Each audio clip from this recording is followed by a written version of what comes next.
Hey guys, this is Tom Box, and welcome to MST.TV. In today's episode of Future Meta Trends, we're going to be looking into Power of the Elements and cards that you're going to want to adapt into your main deck. Namely because Power of the Elements introduces sprites and Tearlaments, and those are the two biggest meta contenders going into the next format.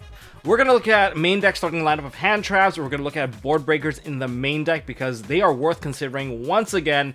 And we're going to look at the extra deck monsters that you probably want to reprioritize on your starting board lineup because they probably gained a lot more value thanks to those two decks being so dominant. But before we begin, make sure you guys check out MSTmerch.com because we got a restock on two of your favorite items. We have the Rough Oversleeves that's back in stock. You guys can go check it out right now. And we also have the old school black card dividers. They are available as well. Now we got new products coming in very soon. I just have to work on putting it on the site. So stay tuned for that. That's going to be really epic because these are some new items coming in and I'm really looking forward to sharing it with you guys. And it's going to be super useful for maintaining your collection. So check out MSTmerch.com and let's go.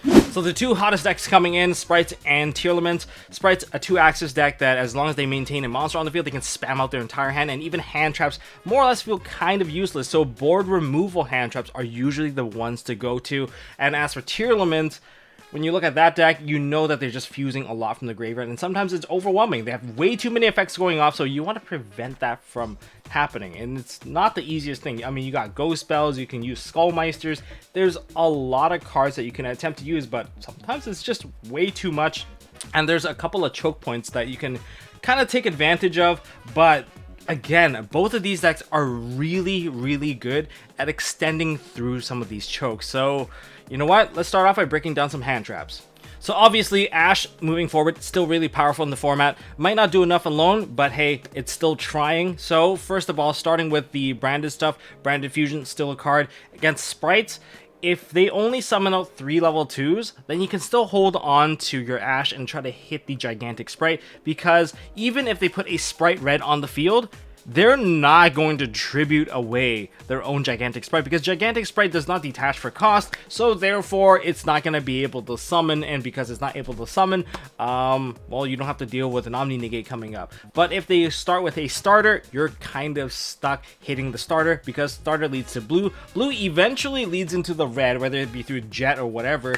And so they already get their, I guess, their monster negate through that. So Ash becomes kind of useless. So that means you need multiple hand traps for that. So you're kind of stuck hitting it anyway. So might as well just simplify the game state a little bit for yourself as well, unless you can normal summon out the card. As for the Tearlaments, I think Rhino Heart's first activation to mill the first Tearlaments into the grave, you probably want to Ash that because you don't want them to start off the fusion, because you don't want to wait for Kick Kalos. Kick Kalos' on-field effect is still probably going to go off, and if Kick Kalos goes off, it's more or less over because it's going to summon a card and mill itself into the graveyard, and it could create a chain block where you can't stop them from milling multiple cards, which could lead to a whole slew of fusion monsters getting dumped onto the field. So stopping Reinhardt early is probably the better way to go when it comes to the Ash. There's just better ways to actually stop that deck in general, but Ash is a potential option here. Now, if you're playing Sprites now, Ashing Gamma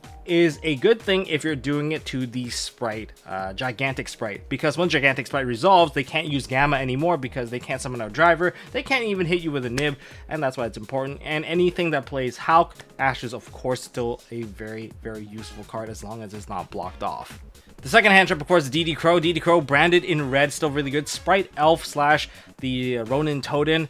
You can probably wait for the Sprite Elf to activate to summon out the Swap Frog, and then you can just get rid of the Toad, and then you don't have to deal with a Totally Awesome, which is great. Tearlaments in the graveyard, they need to shuffle themselves back in, so if it gets banished, they don't get their fusion. Chaos Ruler, that's all really good stuff. Next, there's Gamma. Gamma, because it removes the monster off the field, is really important.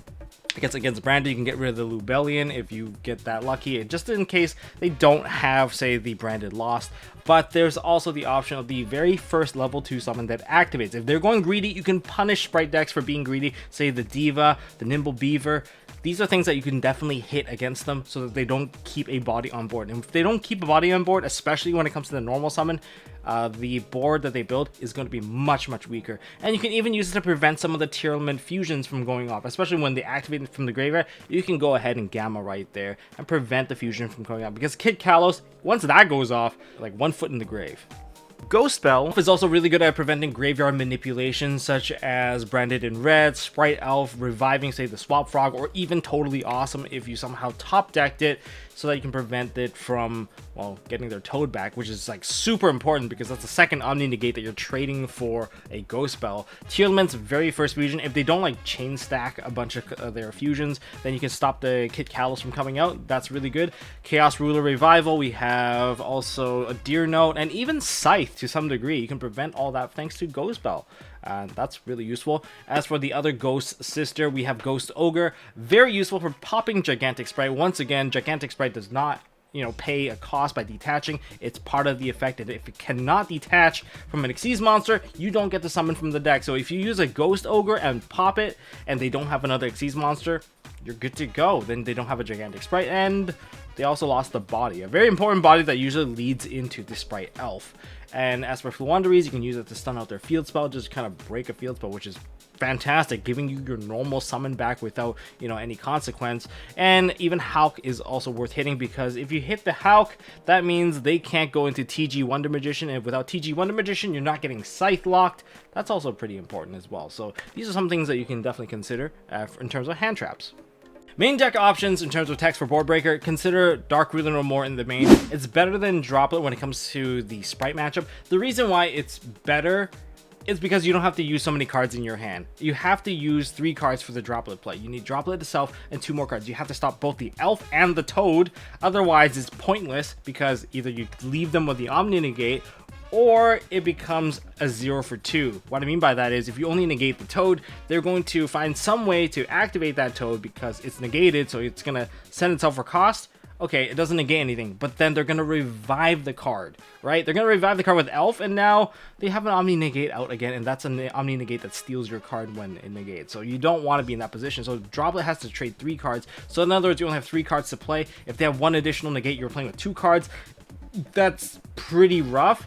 And you're probably eating a Dupe Frog on the field, so your battle phase is a little bit stunted as well. So that's why Dark Ruler No More can just answer all the problems, and that's good. But Dark Ruler No More, it only goes so far against tier elements. Against tier elements, you probably want to shift gears into playing Mystic Mine. I'm sorry, I have to promote Mystic Mine against this particular deck, because if they built a full board, they just have 4 disruptions on the board itself, not including the stuff in the hand, and not including future fusion cards coming out. Not future fusion, but like more fusions that are stuck in the hand or in the grave that you do not see. If they put a Time Thief Redoer on the field, and they put out a Kaleido Heart, they put out the Dragostapelia, and say there's a Winda on board, you're stuck not being able to play the game. Dark Ruler, sure, re-enables the game, but the additional fusions that they start like messing with the board, that's what really screws you over, and it just ends up skipping your turn. So it gets really rough. Mystic Mine really just turns everything off. The graveyard stuff don't activate, the stuff in the hand don't activate,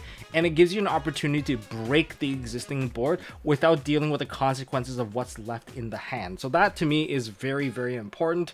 And unless Mystic Mine gets banned in the upcoming ban list, which is a total possibility, let's just say that is one of the outs that you guys can consider in the main deck. Yeah, I've tried it out. I side it right now. It's pretty good, especially when you pair with Droplets to get rid of it yourself, and that gives you just the best way to OTK through their board. Even like a Zeus is really powerful. Now, another card that you would see a lot more in the main deck, because the format kind of shrunk a little, is going to be Crossout Designator.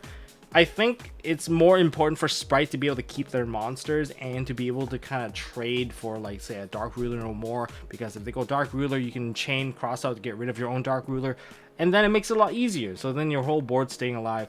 And I think we're likely going to see a lot more Crossout Designator in the future, because there's just going to be a lot more mirror matches coming up anyway. And there is almost one main deck worthy Floodgate, which is Gozen Match. I mean, if you're playing a water deck, like a fish deck, you're already playing the Gozen Match anyway, but Gozen Match against like Sprite, they're playing fire, water, dark. I guess they play all sorts of attributes, which trips over a lot of plays. If they want to play with one of their key starters, they can't get access to the other ones, and that's what makes it really important. However, if they start with a blue into a jet, now you have a problem, because now they can actually banish your floodgate, but keeping them under is really important. Floodgating sucks because they just have way too many attributes. As for, say, the Tearlaments deck, Rhinoheart is a water, the rest of the deck is dark aqua, which kind of prevents them from fusing. I think they may have a chance to fuse into like a Mud Dragon with a swamp, but that's kind of it. I think it's going to be a bit tricky for them to actually get out of that particular scenario. So, and besides, fusing into that is not even that great because it's no Kit Kalos. Because it's not Kit Kalos, that means you don't have to deal with additional 8-card mill in that combo, so that's good for you. Now let's go on to some of the extra deck stuff. For extra deck techs, consider Abyss Dweller. Abyss Dweller is pretty awesome. If you know the matchup is going to be Tearlaments, putting this on board literally skips your opponent's turn because they can't really do anything aside from like normal summoning a Rhinoheart, and maybe that's it. I mean, they can still try to develop a board, but overall, because nothing's activating in the graveyard, they're not snowballing out of control. And if you stop a Rhinoheart and that's good enough, then that's it. The turn is over, the turn comes back to you, and you can basically just go off on your opponent. Next, you're going to be expecting a couple of Super Poly people because Garura is such a good generic Super Poly fusion from the new set.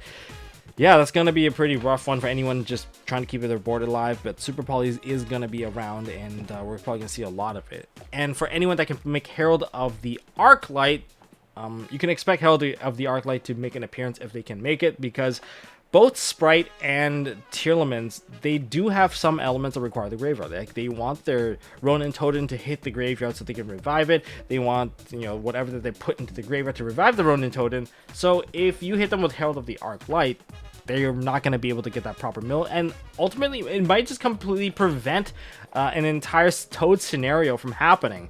And against Tearlaments, they don't want to banish any of the Aqua Maidens out because they don't get their fusion effect, so Herald of the Arclight can more or less be an MVP in that regard.